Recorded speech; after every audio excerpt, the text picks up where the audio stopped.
নমস্কার বন্ধুরা, এমজে রকমারি রেসিপিস চ্যানেলে আপনাদের স্বাগত। চলে এসেছি একটি নতুন রেসিপি নিয়ে।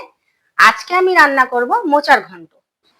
প্রথমেই মোচার খোলাগুলো ছাড়িয়ে ফুলগুলো সব বের করে নেব।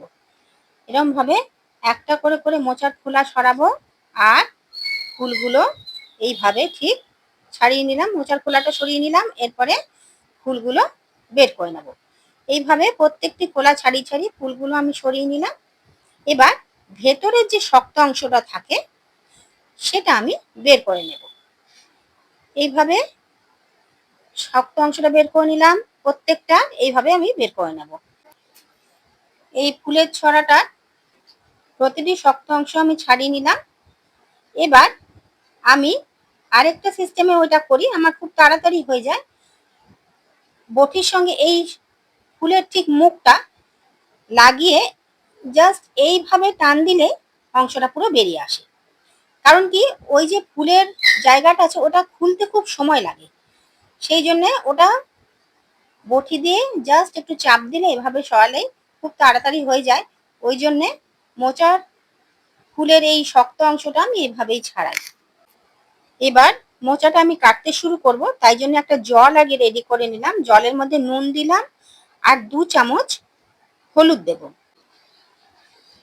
আর দেব একটা গোটা পাতিলেবুর রস। এইভাবে জলটা আমি রেডি করে নিলাম, আর এরপরে আমি মোচাটা কাটা শুরু করব। শুরুতেই আমি বটিতে তেল লাগিয়ে নেব, হাতেও একটু তেল লাগিয়ে নেব। এবার আমি মোচাটা কাটা শুরু করব। একে এরকম এক একটা গোছা ধরে ধরে খুব কুচি কুচি করে এইভাবে ধরে নিলাম, আর খুব ঝিরিঝিরি করে আমি এইভাবে কেটে নেব। যত সরু সরু করে কাটা হবে তত কিন্তু সুন্দর হবে মোচাটা খেতে। এইবার এই যে ভেতরে সাদা অংশটা থাকবে সেটা ডাঁটিটা কেটে নিলাম, আর সামনের কিছুটা অংশ আমি বাদ দিয়ে দেব। এরপরে এটাকে আমি 2 আধখানা করে, এটা মোচার একদম ভেতরের অংশটা, একদম যেই পাতাগুলো ছাড়াতে ছাড়াতে সাদা হয়ে যায় সেটা আর শক্ত অংশ থাকে না, নরম হয়ে যায়।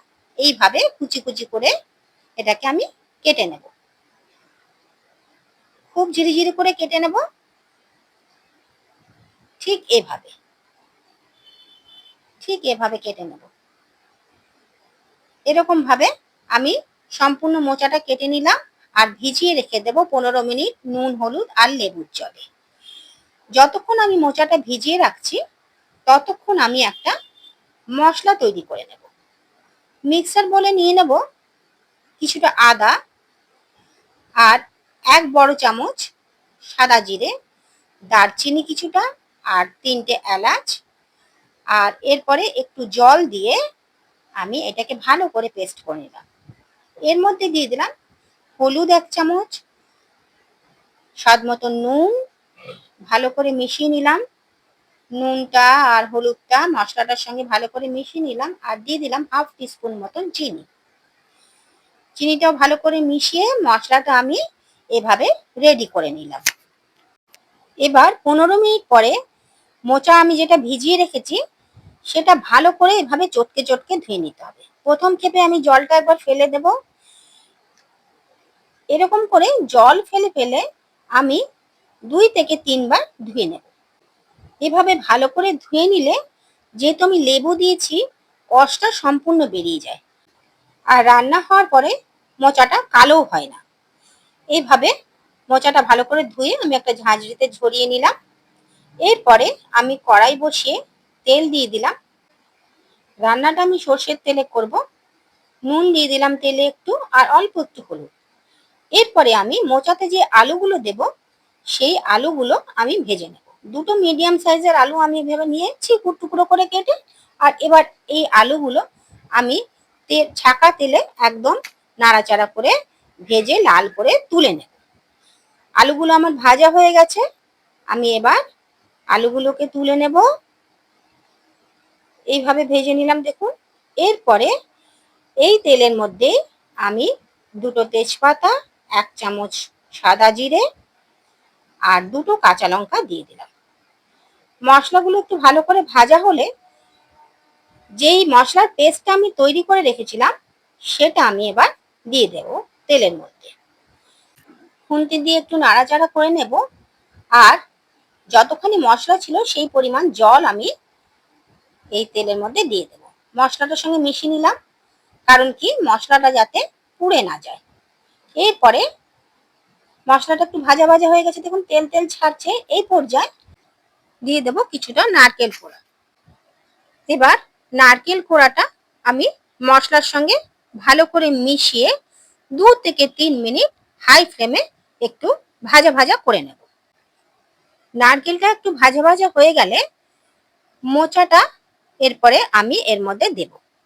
মোচাটা আমি আলাদা করে কুকারে সেদ্ধ করি না, ডাইরেক্ট কড়াইয়ে দিয়ে রান্না করি, তাতে টেস্ট খুব ভালো হয়। আর কুকারে সেদ্ধ করলে যে একটু কালো হয়ে যাওয়ার সম্ভাবনা থাকে, এভাবে রান্না করলে কিন্তু সেটা কোনো সম্ভাবনাই থাকে না। এই জন্যে আমি সবসময় এভাবেই ডাইরেক্ট কড়াইয়ে দিয়ে মোচা রান্না করি।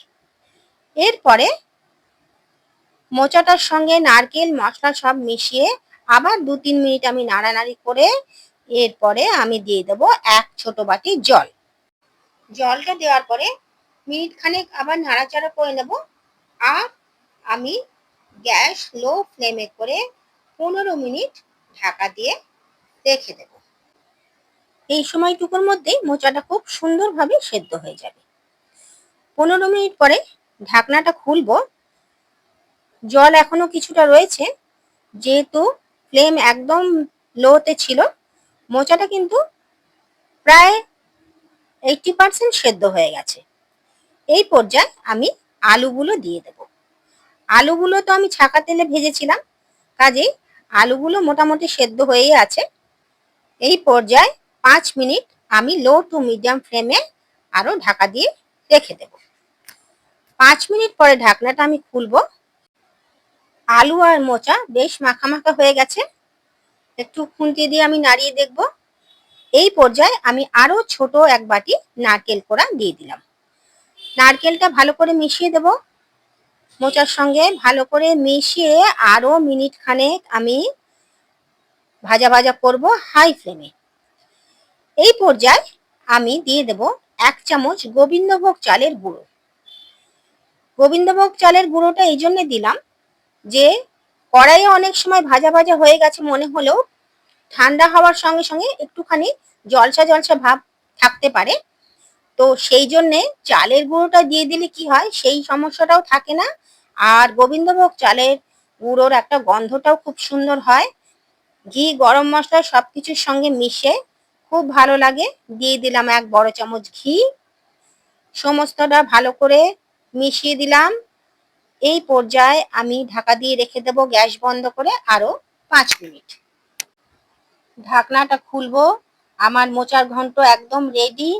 কালারটা শুধু দেখুন কি সুন্দর, একদম হলুদ রঙের হয়েছে আর গন্ধও বেরিয়েছে খুব সুন্দর। আমার মোচা ঘন্ট রান্না করার পদ্ধতি আপনাদের কেমন লাগলো অবশ্যই জানাবেন। যদি ভালো লাগে অবশ্যই কমেন্ট করবেন, লাইক অ্যান্ড শেয়ার করতে ভুলবেন না। আপনি যদি আমার চ্যানেলে নতুন বন্ধু হয়ে থাকেন অবশ্যই একটা সাবস্ক্রাইব করবেন। দেখা হবে আবার পরের ভিডিওতে। সবাই ভালো থাকবেন।